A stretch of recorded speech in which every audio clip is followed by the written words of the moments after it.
Bismillahirrahmanirrahim. Assalamualaikum warahmatullahi wabarakatuh. Para mahasiswa yang saya hormati, pertemuan hari ini saya akan menjelaskan tentang teori dalam penelitian kualitatif.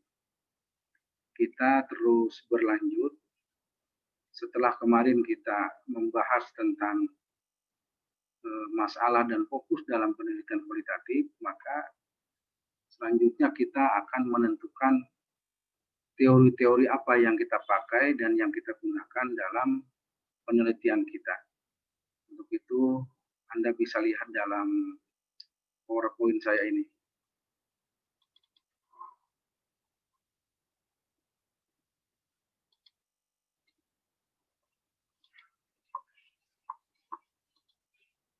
Sesungguhnya bahwa secara garis besar, sebetulnya penelitian mencakup ada 4 hal. Pertama itu pendahuluan, kedua tinjauan pustaka, ketiga metodologi penelitian, dan yang keempat hasil penelitian. Biasanya dalam pendahuluan, kita itu sedang membuat atau menentukan masalah penelitian kita. Di pendahuluan itu isinya. Jadi isi pendahuluan itu sesungguhnya adalah mencari, menentukan, dan menetapkan masalah penelitian kita. Yang kedua, tinjauan pustaka. Setelah pendahuluan sudah kita tetapkan, sudah kita tentukan, dan sudah kita cari, maka langkah berikutnya adalah mencari teori-teori yang kita gunakan. Biasanya itu ada di dalam tinjauan pustaka. Yang pendahuluan masuk di bab 1, tinjauan pustaka masuk di bab 2 biasanya. Kemudian yang ketiga, metodologi penelitian, ini di bab 3 biasanya. Setelah tinjauan pustaka sudah kita rumuskan, sudah kita uraikan, maka yang ketiga itu tentang metodologi penelitiannya. Metodologi penelitian ini artinya bagaimana penelitian itu dilaksanakan. Bagaimana penelitian itu dilaksanakan oleh kita, metodologinya seperti apa. Dan yang keempat, hasil penelitian itu. Jadi hasilnya itu bisa menguji teori, bisa memperkuat teori, atau bisa menemukan teori baru. Nah, jadi secara garis besar aja ada 4 riset itu. Isinya itu. Jadi sekali lagi, 1 pendahuluan, kedua tinjauan pustaka, ketiga metodologi penelitian, dan yang keempat hasil penelitian. Baik, Anda bisa lihat yang kedua ini. Teori dan penelitian. Penelitian pada dasarnya itu suatu usaha dalam rangka menemukan atau mungkin memperkuat atau mungkin menolak teori yang berasal dari data atau fakta. Maka teori yang digunakan harus dirumuskan dengan baik sebab itu akan berpengaruh serta menjadi pijakan untuk merekonstruksi teori baru atau menemukan teori temuan. Nah, jadi riset pada dasarnya seperti itu. Jadi kita itu dalam rangka memperkuat atau menemukan atau menolak dari fakta-fakta yang ada di lapangan. Jadi teori yang kita rumuskan itu betul-betul harus bagus, harus benar, sebab itu sangat berpengaruh. Apakah nanti teori yang kita gunakan itu, atau teori yang kita pakai itu, atau teori yang kita rumuskan itu, apakah itu nantinya itu diperbaharui oleh kita, artinya memperkuat teori yang sudah ada, atau mungkin kita menolak teori baru, menolak teori yang ada, sehingga memunculkan atau menemukan teori baru dari riset kita. Itu yang pertama. Yang kedua, dalam sebuah penelitian, nah, teori yang kita rumuskan itu masih bersifat sementara. Biasanya akan berkembang setelah peneliti memasuki lapangan. Ini salah satu ciri dari karakteristik penelitian kualitatif. Dan tidak semua teori dapat digunakan atau dimasukkan dalam penelitian, tapi si peneliti harus pintar betul memilih teori-teori yang mana yang relevan dan berkesesuaian dengan inti atau tujuan penelitian. Nah, jadi teori yang kita sudah rumuskan oleh kita sebelumnya itu belum final, tetapi masih bersifat sementara. Dan begitu kita masuk nanti ke risetnya atau sedang melakukan penelitian, maka di situ mulai akan nampak apakah itu berkembang teori yang ada atau seperti apa. Oleh karena itu si peneliti betul-betul pintar lah gitu, memilah-milah teori mana yang cocok dan relevan. Ini ada 3 teori yang kita gunakan dalam penelitian kita. Satu, ada yang disebut dengan teori deduktif. Teori deduktif itu adalah berangkat dari teori untuk melihat data atau fakta di lapangan itu untuk diterangkan. Nah, biasanya teori deduktif itu sering memunculkan temuan yang ada. Gitu. Jadi yang pertama, seorang peneliti ketika dia melakukan penelitian itu berangkat dari teori. Dia membaca dulu, kemudian dia menemukan dulu, kemudian dia dianalisa teorinya. Nah, setelah dirumuskan teori itu, dia bawa di dalam risetnya. Nah, kemudian dia pakai untuk mengkacamatai atau melihat data atau fakta yang ada di lapangan itu untuk menjelaskan itu. Jadi dari situlah akan muncul temuan yang ada. Nanti hasil risetnya itu. Temuannya itu apakah teori yang dipakai atau digunakan oleh dia itu sama dengan teori yang ada, berarti mempertajam atau memperkuat, atau mungkin sebaliknya, bisa memunculkan teori-teori baru. Yang kedua ada disebut dengan teori induktif. Jadi kebalikannya, dia justru berangkatnya dari data yang ada di lapangan itu, baru mengarah kepada teori. Jadi data tersebut dijelaskan dengan teori yang cocok. Ya, biasanya teori induktif ini sering memperkuat teori yang ada. Nah, jadi teori induktif itu seorang peneliti itu berangkatnya dari fakta dulu yang ada di lapangan itu. Dia tidak membawa teori, tapi dia teliti apa yang ada di fakta itu, di lapangan itu. Baru setelah itu dia ambil, dia tarik menjadi sebuah teori. Nah, teori itulah nanti akan muncul apakah dia memperkuat teori yang ada atau seperti apa.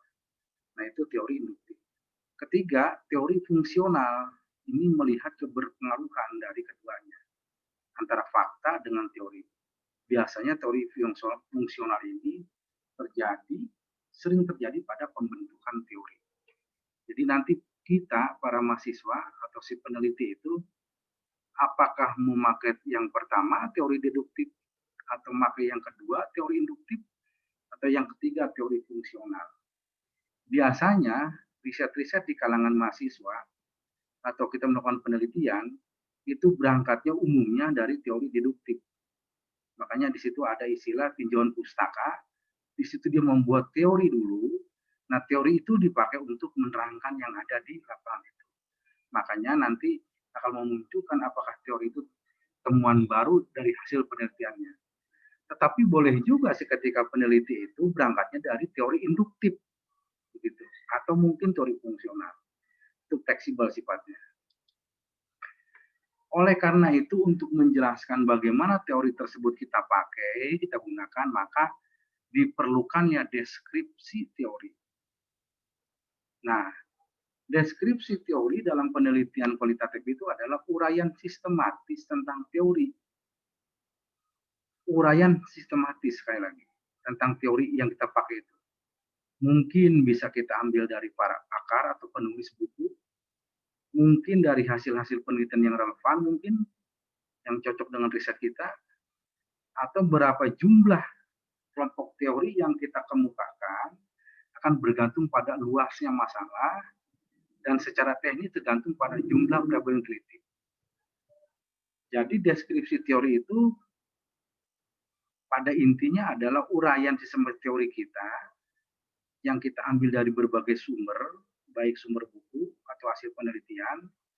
Berapa teori yang kita pakai itu tergantung dari luasnya permasalahan dan bergantung pada jumlah variabel yang kita teliti.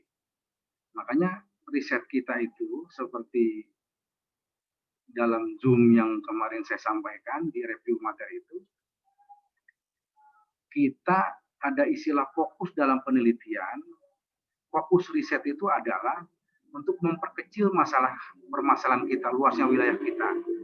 Nah, dengan begitu, teori yang kita bangun pun kita tidak terlalu luas. Tetapi nanti hasil riset kita itulah akan menemukan mungkin teori-teori baru. Dan seberapa banyak jumlah variabel itu. Umumnya kalau teori yang kita pakai dalam penelitian kualitatif, biasanya variabelnya itu sangat tergantung sekali. Ada yang mungkin 2 variabel atau 3. Umumnya biasanya 2 variabel. Berikutnya, ini langkah-langkah nih. Dapat yang kita gunakan untuk mendeskripsikan teori. Yang pertama, sekali lagi, tetapkan nama variabel yang kita telitinya dan jumlah variabelnya. Itu yang pertama. Jadi langkah-langkah yang kita lakukan itu dalam pendeskripsian teori, kita tetapkan dulu nama variabelnya yang kita teliti itu. Setelah itu kita cari sumber-sumber bacaan, baik itu buku mungkin, kamus, ensiklopedia, jurnal ilmiah, laporan penelitian, skripsi, tesis, disertasi yang sebanyak-banyaknya dan yang relevan dengan setiap variabel yang kita teliti. Sumber bacaan yang baik itu harus memenuhi 3 kriteria. Pertama, relevansi, kemudian kelengkapan atau bacaan sumbernya, kemudian kemutakhiran buku itu. Jadi kita punya sumber buku, komus misalnya, buku misalnya atau apa saja, tetapi kita seringkali mengabaikan dari kriterianya itu. Oleh karena itu kriterianya itu adalah satu yang relevan, kecocokan itu. Kemudian kelengkapan banyaknya sumber. Ketiga, kemutakhiran waktu terbit buku itu. Nah, itu yang terpenting itu. Jadi kecocokan ini cocok tidak dengan teori yang kita pakai. Kalau tidak cocok nggak usah, sebab buat apa banyak buku tapi tidak cocok. Kedua, kelengkapannya, banyaknya sumber, ada berapa buku yang cocok dengan sumber riset kita, dengan teori yang kita pakai. Dan yang ketiga, kemutakhiran waktu terbit buku. Kemutakhiran itu yang sering diabaikan oleh mahasiswa karena sekali dia ada buku, dia ambil tetapi waktu terbitnya tidak diperhatikan oleh mahasiswa. Nah, minimal misalnya 3 tahun terakhir buku itu terbitnya. Itu yang kita pakai dan itu sangat mutakhir. Tapi kalau terbitnya misalnya tahun 80, tahun 70, bukan tidak boleh, tapi pada sisi kemutakhiran mungkin itu sudah usang teori-teori yang dipakainya. Oleh karena itu, yang paling bagus itu adalah kita ambil paling lambat itu adalah 5 tahun terakhir dari buku itu. Itu yang menyebabkan kemutakhiran ini masih bagus. Yang ketiga, lihat daftar isi setiap buku. Bisa jadi isinya A, judulnya A, isinya juga berlainan. Oleh karena itu, untuk lebih efektif, kita beli daftar isi, kita lihat dulu, kemudian topik mana yang relevan dengan variabel yang kita teliti, kemudian baru kita analisis buku itu. Yang keempat, cari definisi setiap variabel tadi, supaya efektif lagi itu. Sumber bacaannya bandingkan satu sumber dengan sumber yang lain. Yang kelima, baca seluruh isi topik buku yang sesuai dengan variabel kita. Jadi satu buku nggak usah kita baca seluruhnya, tetapi lihat daftar isinya, mana yang cocok dengan teori yang kita pakai, yang kita gunakan. Setelah itu, kita baca seluruh isi dari kecocokan variabel tadi, supaya kita tidak kesana kesini, tetapi lebih fokus untuk menjelaskan atau untuk menemukan sumber dari teori buku itu. Baik, selanjutnya. Nah, ini contoh pendeskripsian teori. Coba Anda lihat itu. Pertama, judul penelitian misalnya ini pemberdayaan masyarakat miskin melalui program PNPM Mandiri Pedesaan. Penelitian di Desa Kersamana, Kecamatan Kersamana, Provinsi Garut. Lihat judul itu. Nah, judul itu kalau dilihat pada sisi variabelnya, itu ada variabel pemberdayaan, ada kemiskinan, ada PNPM mandiri, dan pembangunan.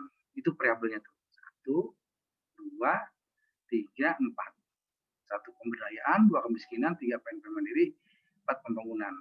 Nah, kalau kita sudah menentukan variabelnya seperti ini akan memudahkan kita untuk menjelaskan teorinya atau mencari teori yang dipakainya. Misalnya konsep pembangunan masyarakat. Sebab ini sama pembangunan masyarakat ini kajiannya. Uraiannya misalnya dari pengertian bangunan, strategi pembangunan tujuan. Terus pemberdayaan masyarakat. Diuraikan lagi sama kita. Terus kemiskinan dari pengertian penyebab dan seterusnya. Terus PNPM mandiri pedesaan ini kalau ada teorinya boleh dipakai dari pengertian program dan ruang lingkupnya. Nah, ini yang disebut dengan pendeskripsian teori. Jadi judul tentang pemberdayaan masyarakat kemiskinan, variabelnya ini ada 4. Nah, variabel 4 inilah yang memunculkan tentang teori. Teori tentang pembangunan, teori tentang pemberdayaan, teori tentang kemiskinan, dan teori tentang PNPM mandiri. Jadi kalau sudah dibuat seperti ini akan memudahkan kita untuk membuat deskripsinya, uraian-uraiannya. Biasanya kalau di bab 2 itu ada tinjauan pustaka, maka ini menjadi bagian dari uraian di tinjauan pustaka itu. Kalau tadi kita sudah buat di sini misalnya konsep pembangunan masyarakat, maka kita tinggal cari buku, sumber, atau apapun yang menjelaskan tentang pembangunan masyarakat. Terus kita cari. Mungkin bisa 10 halaman, bisa 15 halaman, bisa 20 halaman. Begitu tentang pemberdayaan masyarakat, kita cari lagi buku-bukunya yang terkait dengan ini. Kemiskinan selanjutnya dan seterusnya. Nah, ini cara pendeskripsian teori. Ini dilakukan agar kita mudah, gampang dalam menentukan teori apa yang kita pakai, yang kita rumuskan, yang kita gunakan dalam judul penelitian kita. Kira-kira begitu. Ini contoh lain misalnya nih. Misalnya contoh lainnya tradisi upacara adat Serentahun di Kampung Adat Ageng Cipta Gelar Sukabumi. Ini Sukabumi ini. Coba lihat. Mungkin variabelnya dari judul itu bisa jadi 2 atau 3 tentang kebudayaan di sini, tentang tradisi, dan tentang upacara adat. Baru kita uraikan di sini teori yang digunakannya. Pertama berarti tentang kebudayaan teorinya. Jelasin mau dari pengertian, pembentukan, kebudayaan masyarakat, adat tradisi, unsur-unsur dan lain-lain. Kedua upacara adat. Dari pengertian apa? Ini hanya 2 variabelnya, mungkin 3. Bisa dengan tradisi semua udah ada di dalamnya. Nah, inilah teori-teori tentang kebudayaan, teori tentang upacara adat yang dibangun atau ditemukan dalam judul di atas ini, yang variabelnya mencakup 2 teori besar ini. Kira-kira seperti itu. Ini contoh yang kedua. Contoh yang ketiga, lihat. Gerakan sosial politik kaum tarekat di Priangan Abadi. Sama bisa Anda baca. Jumlah variabelnya ada gerakan sosial politik, tarekat, Jawa Barat. Tentang tarekat ini pengertiannya, latar belakangnya, teori tentang tarekat, teori tentang perkembangan tarekat Jawa Barat ini ada, bahkan hubungan sosial politik tarekat ini ada contohnya.